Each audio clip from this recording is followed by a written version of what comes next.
Hello everyone, welcome to my channel. तो आज हम देखेंगे क्या अपना जो एप्लीकेशन रहता है उसको हम लोग डेटाबेस के साथ कैसे कनेक्ट कर पाएंगे। ठीक है, क्योंकि हम लोग देखा जब भी वेन एवर भी एप्लीकेशन हम लोग रीरन करते हैं तो अपना जो भी एरे लिस्ट रहता है वो ब्लैंक हो जाता है, करेक्ट। तो डेटाबेस क्या करेगा, वो जो डेटा हम लोग ऐड कर रहे हैं या अपडेट कर रहे हैं या डिलीट कर रहे हैं, जो भी कर रहे हैं ऑपरेशन, वो स्टोर्ड रखेगा। ठीक है, मतलब लाइक डिलीट किया तो रिमूव हो जाएगा, बट जब तक हम लोग एप्लीकेशन कितनी बार भी रन करो डेटाबेस में तो वो स्टोर्ड रहेगा, ऐसा वाला चीज़ है। ठीक है, तो जो भी डेटा ऐड करेंगे ना वो डेटाबेस में स्टोर्ड रहेगा। जब तक हम लोग मैन्युअली डिलीट नहीं करते ना तब तक वो रिमूव नहीं होगा वेन एवर एप्लीकेशन कितनी बार भी स्टार्ट करो। तो आज हम देखेंगे स्प्रिंग बूट कैसे कनेक्ट करें H2 डेटाबेस। H2 डेटाबेस क्या रहता है वो सब देखेंगे। ठीक है, उसके पहले चलो शुरू करते हैं। तो you can see here we have a spring data JPA। इसका यूज़ करके JPA is nothing but Java persistent API। Okay, इसमें क्या करेंगे, spring data is a high level spring source project. Its purpose is to unify and easy access to the different kind of persistent store. Okay, both relational databases as well as NoSQL databases. Okay, अभी relational databases में क्या कौन से आते हैं, माई sequel हो गया, Oracle हो गया, पोस्टग्रेस हो गया। और नो सीक्वल में कौन सा रहेगा, मोंगो पकड़ लो, कैसेंड्रा पकड़ लो। तो वो सब डेटाबेसेस है ना जो नो सीक्वल डेटा स्टोर्स है। ओके, उसके बाद क्या है, spring data JPA handles the most of the complexity of your JDBC based data access. Okay, अभी JDBC क्या रहता है, जावा डेटाबेस कनेक्टिविटी। ओके, अपने को ना क्या करना पड़ता है जब भी JDBC करते हैं, अगर कोर में देखोगे, whenever you wanted to fire any query to the database, अपने को क्वेरी मैन्युअली लिखना पड़ता है, right. Select star from and then table name वगैरह। ठीक है, अभी इसमें क्या होगा, JPA का यूज़ करेंगे ना तभी ये सारा वर्क है, बहुत सारा वर्क है, वो ऑटोमेटिकली हैंडल हो जाएगा।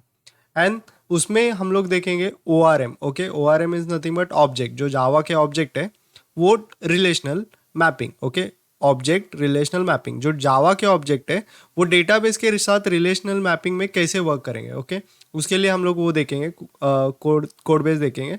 उससे क्या हुआ, it reduce the boiler plate code and required by JPA। It makes the implementation of your persistent layer is easier and faster. तो हम लोग क्या कर पाएंगे, फोकस बिजनेस लॉजिक पे ज़्यादा फोकस कर पाएंगे rather writing the databases queries. Okay, तो चलो स्टार्ट करते हैं। अपने को इम्प्लीमेंटेशन में क्या लगेगा वो सब देखते हैं। तो हम लोग का ये वाला एप्लीकेशन था जो हम लोग ने बनाया। ठीक है, यहाँ पे एक मेरे को थोड़ा आपको क्लियर करने का था। आपका कोई कोई प्रोजेक्ट्स में देखोगे यहाँ पे रेस्ट और रिक्वेस्ट मैपिंग रहेगा। ओके, एंड रिक्वेस्ट मैपिंग में यहाँ पे मेथड दिया रहता है which is nothing but get. ठीक है, तो कंफ्यूज नहीं हुआ, कंफ्यूज नहीं होना है। तो ये रिक्वेस्ट मैपिंग है ना, ये पहले यूज़ करते थे, अभी उसके बाद जनरेट हुआ अपना गेट मैपिंग। डायरेक्टली ये मेथड नहीं देने की ज़रूरत है, अपने को वैल्यू देने की ज़रूरत नहीं है, डायरेक्टली गेट मैपिंग दो and we are good. Okay, and we are good.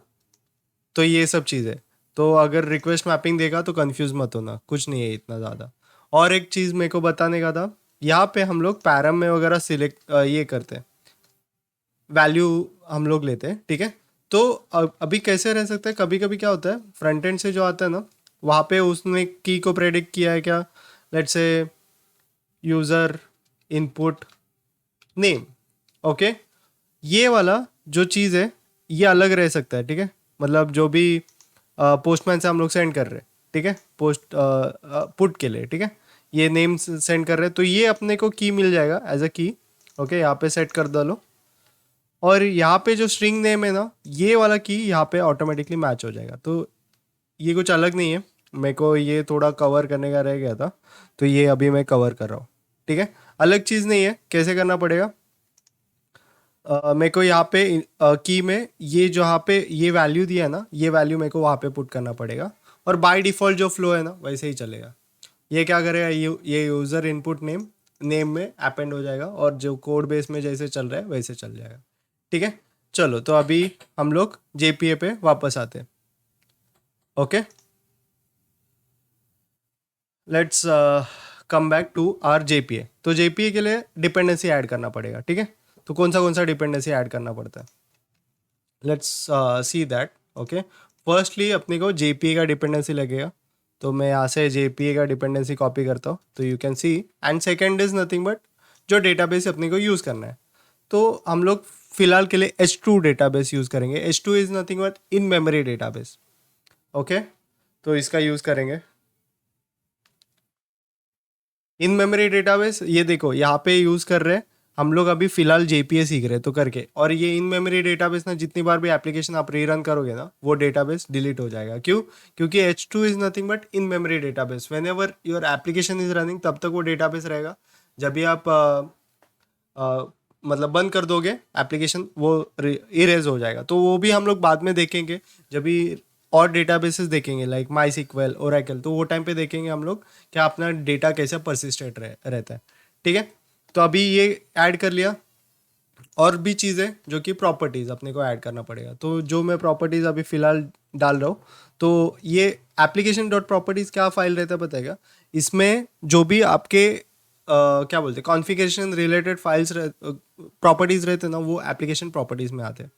ठीक है, like database URL, database user name, database password, ये कोड बेस में हम लोग हार्ड कोड नहीं करते, सेपरेट रखते हैं एप्लीकेशन से और एप्लीकेशन प्रॉपर्टीज़ में रखते हैं। ठीक है, तो लेट्स कॉपी।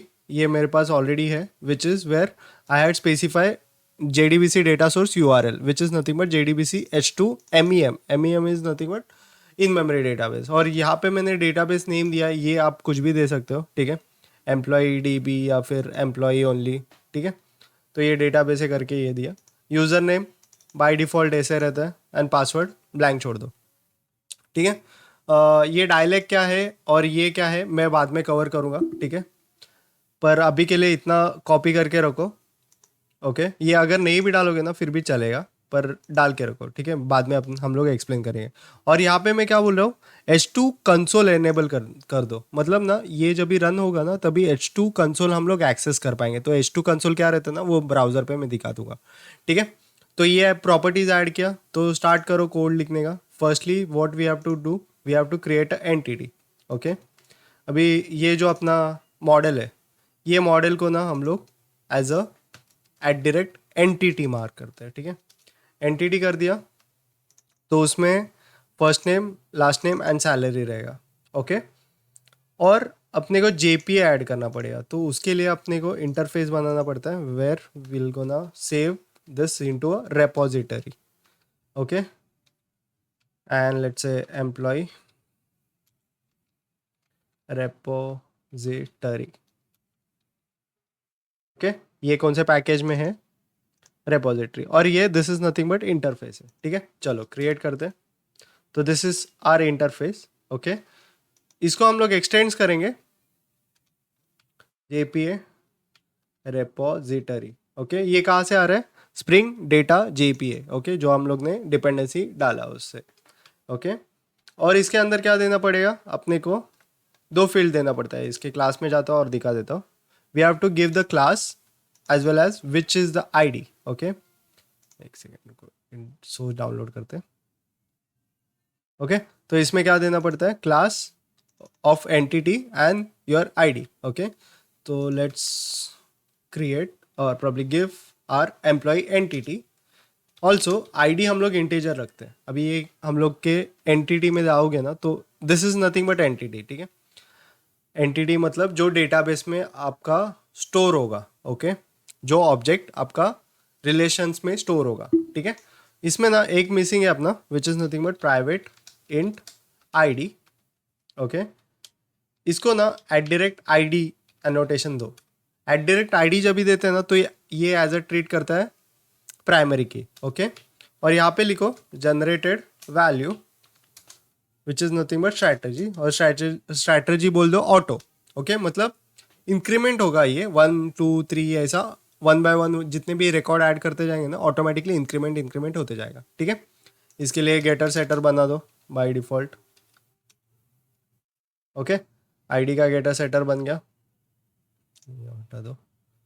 ठीक है, सो हम लोग ने चेंजेस क्या किया, एक तो रेपोजिटरी ऐड किया। अभी यहाँ पे ना आप कभी कभी CRUD रेपोजिटरी भी देखोगे और कभी कभी JPA भी देखोगे। तो ये JPA और CRUD क्या है, देखो ये एक्सटेंड किया है रेपोजिटरी से।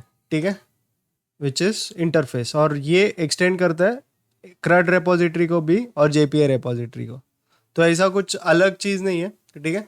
CRUD रेपोजिटरी में थोड़ा कम फीचर है as compare to JPA repository, so करके मैंने यहाँ पे JPA लिया था, ठीक है।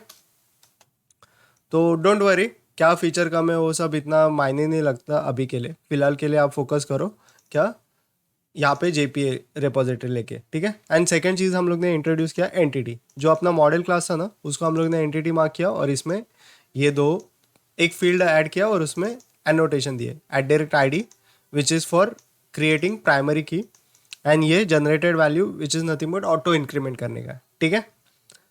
तो थ्रू आउट हो गया अपना कोड। और सर्विस में जाएंगे, सर्विस में एरे लिस्ट दिया ना, इसकी जगह पे हम लोग क्या रिप्लेस करेंगे, प्राइवेट एम्प्लॉय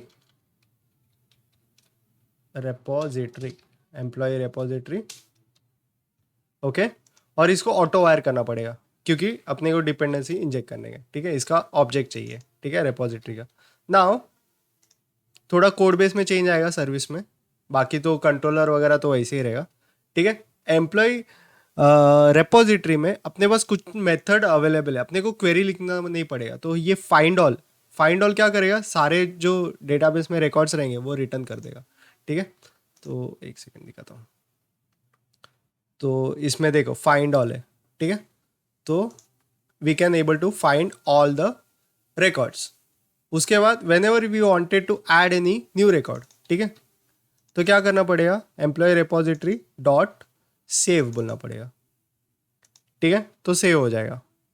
अपडेट करने का, अपडेट का लॉजिक क्या करेंगे, अपडेट का लॉजिक थोड़ा वापस लिखना पड़ेगा, ओके। ये थोड़ा नीचे लिखता हूँ, मैं बोलता हूँ employ repository dot find by name, okay. और let's say find by, update के लिए अपने को थोड़ा चेंज लगेगा, ठीक है।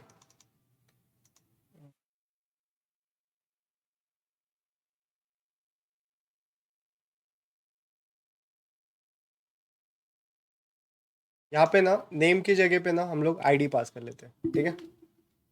कंट्रोलर में चेंज करते हैं, sorry, where will gonna get a ID here, okay. और उसका सैलरी चेंज करेंगे, आईडी, एंड देन अपडेट में जाओ, where here will gonna get a ID, okay. और यहाँ पे हम लोग क्या बोलेंगे, फाइंड बाय आईडी, उसे वो क्या रिटर्न करेगा, देखो ये फाइंड बाय आईडी में जाओगे ना, ऑप्शनल ऑफ ऑब्जेक्ट रिटर्न कर रहे हैं, ठीक है। तो what will gonna get, will introduce a local variable employee फिर क्या ऑब्जेक्ट, ठीक है। यहाँ पे will gonna check if employee dot is empty, तो हम लोग बोलेंगे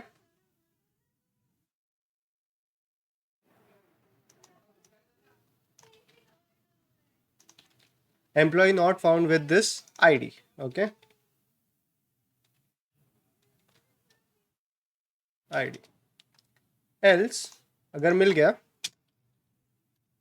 what will gonna do, employee dot get dot set salary, और सैलरी सेट कर दो, एंड यहाँ पे employee dot, sorry, employee repository dot save कर दो जो अपना एम्प्लॉय ऑब्जेक्ट है, ओके।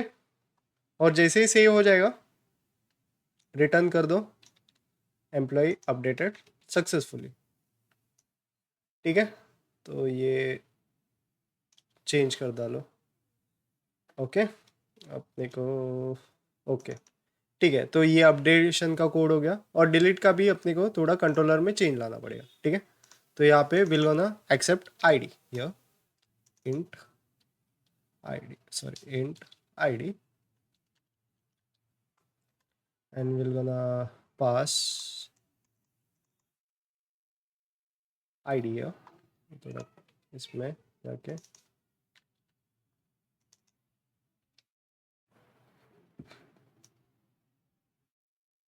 सेम चीज़ लिखो, ये डिलीट कर डालते हैं, रुको ये थोड़ा लॉजिक बाद में डिलीट करते हैं, पहले ये कर लेते हैं। सेम चीज़ है, मैं ये बोलूँगा फाइंड बाय आईडी, अगर नहीं मिला तो I would say employee not found. Okay, अगर मिल गया एम्प्लॉय तो मैं क्या बोलूँगा, एम्प्लॉय रिपोजिटरी डॉट डिलीट और एंटिटी पास कर दो डॉट गेट, ठीक है।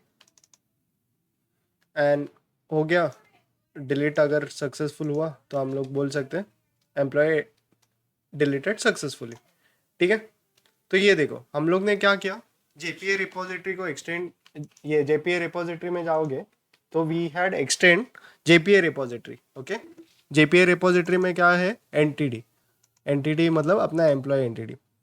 तो देखो यहाँ पे, और जब भी हम लोग जेपीए रिपोजिटरी को एक्सटेंड किए तो उसमें कुछ मेथड्स बाय डिफॉल्ट अलाउड है। ओके, और उसका implementation behind the scene run time पे हो जाता है, ठीक है। Which is nothing but find all for getting all the records, save is nothing but for saving a new record. Okay, और यहाँ पे सेव्ड रिकॉर्ड को हम लोग फाइंड कर रहे हैं, निकाल रहे हैं वहाँ से डेटाबेस में, फाइंड बाय आईडी, और वो ऑप्शनल रिटर्न करते हैं। तो हम लोग चेक कर रहे हैं इज एम्प्टी है क्या, इज एम्प्टी है तो हम लोग रिटर्न कर रहे हैं क्या, not found with this ID.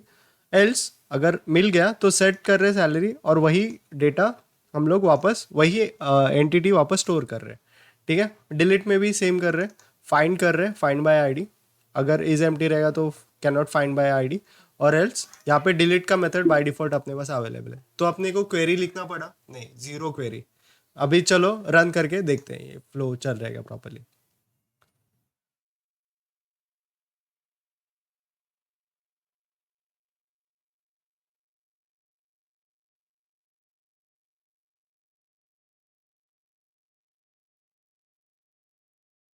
Okay, यहाँ पे देखो हाइबरनेट ORM कोर करके डायलेक्ट सिलेक्ट हो गया and our application started successfully.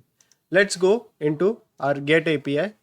Try करो गेट करने को, कुछ भी नहीं मिलेगा, क्यों, क्योंकि हम लोग ने अभी जस्ट ये किया है। अभी what will gonna do, will gonna add a new record. अभी ऐड में ना I am not passing ID here, ID वो ऑटोमेटिकली ले लेगा, ठीक है। अपने को क्या क्या पास करना पड़ेगा दिखाता हूँ कोड बेस में, क्या क्या पास करना पड़ेगा। एक तो है first name last name and salary, ID by default वो ले लेगा, ठीक है। तो let's try creating our record, तो एम्प्लॉय एडेड सक्सेसफुली। अभी ये रिकॉर्ड्स हम लोग देख कैसे सकते हैं, तो यहाँ पे गेट करके देख लो। अभी डेटाबेस में कैसे स्टोर हुआ है वो कैसे देख सकते हैं, तो उसके लिए क्या करना पड़ेगा, देखो अभी हम लोग ने प्रॉपर्टीज में क्या दिया है वो ओपन करके दिखाता हूँ, ठीक है। प्रॉपर्टीज में लिखा है H2 console enable true, H2 path is this. Okay, तो क्या पाथ देना पड़ेगा, firstly HTTP colon local host, जो पोर्ट नंबर अपना सर्वर का है वही दो, और H2/कंसोल, ठीक है। इतना हिट करो तो यू कैन सी ये एप्लीकेशन जो है लॉन्च हो गया, कंसोल जो है लॉन्च हो गया। अभी यहाँ पे यूजर नेम पासवर्ड क्या देने का है तो वो मैं देखो दिखाता हूँ। तो ये अपना यहाँ से URL कॉपी कर लो, यहाँ पे URL डाल दो, ठीक है। जो यूजर नेम है ऐसे है, पासवर्ड कुछ भी नहीं है, ठीक है। कनेक्ट कर लो। Okay, as soon as you see you can go into this. Okay, यहाँ पे देखो एम्प्लॉय टेबल बाय डिफॉल्ट बन गया। ओके, और एम्प्लॉय टेबल में क्या है, आईडी है, first name last name salary, correct, correct. तो ये रन करके देखते हैं। अपने को पता है जो भी डेटाबेस में क्वेरी कैसे करने का, अगर if you wanted to see what data it insides. Okay, इसमें डेटा क्या है तो देखो हम लोग ने रॉडी रॉज करके और सैलरी 20,000, तो ये डेटाबेस में स्टोर हो रहा है, ठीक है। अभी क्या करते हैं, अपडेट करने को ट्राई करते हैं। So we know this ID, correct. हम लोग ये आईडी लेंगे, यहाँ पे जाएंगे, will say ID is equal to 1 and update क्या करो, salary is equal to 50,000। Okay, let's try hitting it. तो ये देखो अपडेटेड सक्सेसफुली। कंसोल में जाओ वापस, रन करो ये क्वेरी जो लिखा है, तो ये देखो यहाँ पे 50,000 सेट हो गया। अगर आप हिट करोगे वापस गेट कॉल में जाके तो यू कैन सी अपडेटेड क्या है 50,000, तो अपना कोड चल रहा है। And then if I wanted to delete, तो क्या यहाँ पे सेम चीज़ आईडी देना पड़ेगा। Why? Because now we know the ID, right. अभी नेम की ज़रूरत नहीं है, तो आईडी 1 दे दो, या फिर 2 दे के देखते हैं, वो एरर देना चाहिए, ठीक है। Employee not found with this ID, अभी 1 देते हैं, देखो एम्प्लॉय डिलीटेड सक्सेसफुली मैसेज आया। अभी वापस सेंड करोगे तो बाय डिफॉल्ट तो डिलीट हो चुका है, कुछ रहेगा नहीं, तो वापस तो डिलीट नहीं करेगा, तो वो find can not find by ID दिखा दे। और यहाँ पे देखो ये रिसेट हो गया।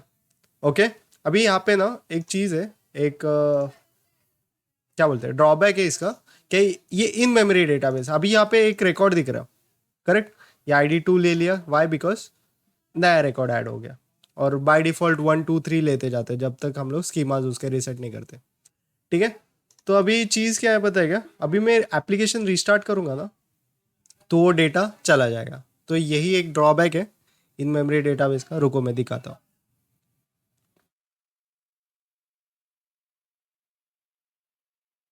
Now if I go back in this, select करोगे आप, तो ये लॉग आउट हो गया, लॉग इन करो, ये डेटाबेस तो बन गया, पर इसमें डेटा नहीं रहेगा। क्यों?